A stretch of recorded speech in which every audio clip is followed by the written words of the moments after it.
పరకాల మున్సిపాలిటీలో కాంగ్రెస్ జెండా ఎగరవేయాలని పరకాల ఎమ్మెల్యే రేవూరి ప్రకాష్ రెడ్డి పిలుపునిచ్చారు. శనివారం ఎమ్మెల్యే క్యాంప్ కార్యాలయంలో జరిగిన మున్సిపల్ ఎన్నికల సన్నాహక కార్యకర్తల సమావేశంలో ఆయన మాట్లాడారు. రానున్న ఎన్నికల్లో 22 వార్డులను కాంగ్రెస్ కైవసం చేసుకోవాలని కార్యకర్తలు సూచించారు. ప్రజాప్రభుత్వ సంక్షేమ పథకాలే పార్టీ అభ్యర్థులను భారీ మెజార్టీతో గెలిపిస్తాయని తెలిపారు. ప్రతి కార్యకర్త క్రమశిక్షణతో సమన్వయంగా పనిచేయాలన్నారు. పరకాల పట్టణానికి మౌలిక వసతులు కల్పించి సమగ్ర అభివృద్ధి చేయడమే తన లక్ష్యమని చెప్పారు. TUFIDEC నిధులతో పట్టణాన్ని మోడల్ మున్సిపాలిటీ అభివృద్ధి చేస్తామని పేర్కొన్నారు.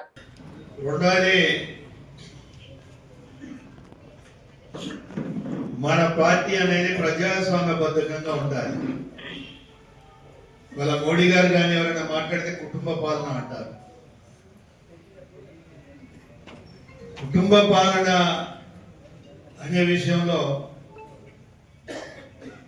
ఒక సైడ్ గా మనము కుటుంబ పాలన అయినా ఆ కుటుంబంలో ఉన్న వ్యక్తుల యొక్క త్యాగాన్ని ఇక్కడ మనము గుర్తుపెట్టుకోవాలి. అంటే ఆ త్యాగాన్ని ప్రజలు మర్చిపోవాలి అనే ఒక ఆలోచనతోటి బీజేపీ వాళ్ళు కుటుంబ పాలన అంటారు. కానీ వాస్తవంగా ఇది కుటుంబ పాలన ఎట్లుంటది అంటే నియంతృత్వం ఉంటుంది. చంద్రశేఖరరావు చూశాం, నియంతృత్వం, కుటుంబ నియంతృత్వం. కానీ కాంగ్రెస్ పార్టీ నియంతృత్వ పార్టీ కాదు, ఇది ప్రజాస్వామ్యబద్ధంగా ఉండే పార్టీ. అందుకే కాంగ్రెస్ పార్టీలో ప్రజాస్వామ్యం ఎక్కువ కనుకనే కొన్ని గొడవలు కానీ కొన్ని భేదాభిప్రాయాలు కానీ బయటకు వస్తూ ఉంటాయి. బయటకు వచ్చినంత మాత్రం ఎప్పుడు కూడా పార్టీ నాయకత్వము నియంతృత్వ ధోరణిలో వాళ్ళని అడగదొక్కాలని ప్రయత్నం చేయలేన్నాడు. అందులోంచి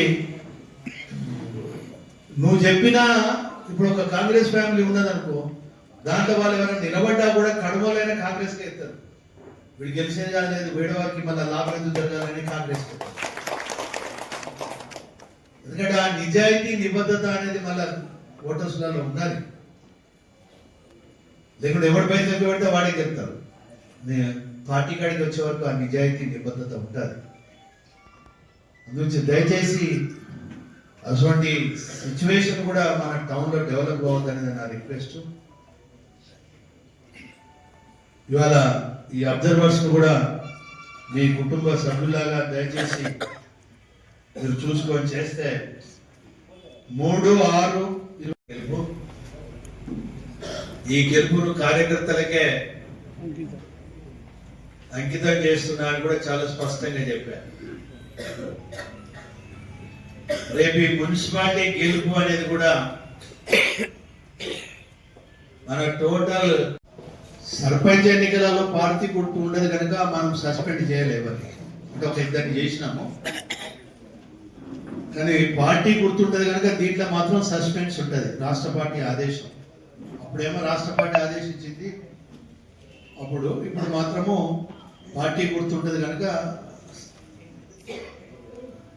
ఇమీడియట్లీ సస్పెండ్ చేయడం జరుగుతుంది.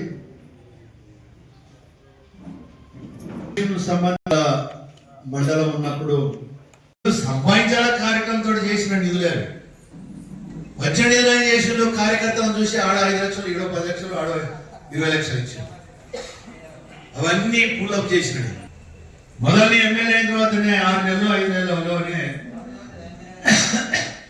ఫస్ట్ వర్షానికి తోడు చూస్తేనే మనకు వరదలు వచ్చినాయి, మురిగినాయి అని అన్నప్పుడు తిరిగినాము.